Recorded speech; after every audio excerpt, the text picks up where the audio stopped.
Ini kalau ikan tak nampak, tak tahulah. Okay, slip blade 85.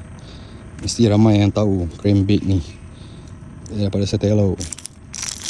Oh, bunyi dia memang bising. Jom kita cuba test. Kita cuba test main kat tepi pokok bawah tombang ni. Mana tahu ada ikan tengah tengok.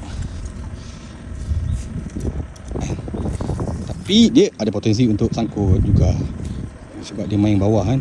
Kita tak nampak bawah tu ada apa. Aduh, baru cakap nasib baik lepas. Nampak Oh, bright orange. Ini kalau ikan tak nampak, tak tahulah. Okay, kita cuba baling sana.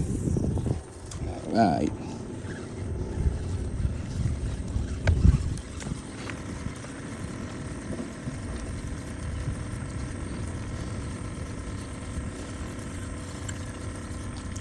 Okay, kita dapat sapu daun. Masalah crankbait ni, inilah dia. Jangan kutip semua sampah. Ni kira menjaga alam sekitar juga lah.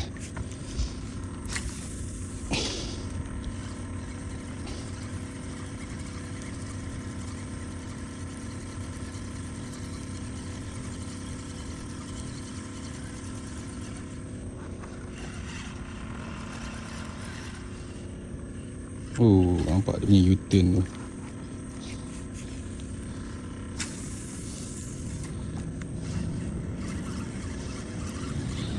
Crankbait ni dia tak payah kayu laju. Sebab kayu belahan ni pun dia dah berat dah. Sebab dia force pergi ke bawah sambil berenang tu. Nampak rod tip tu memang akan sentiasa bergegar-gegar.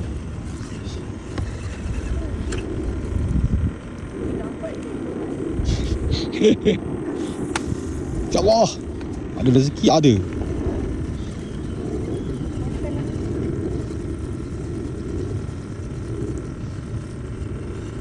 Dah pencuri tu ada tu.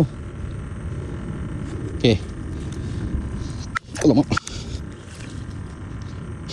Okay, blade crankbait.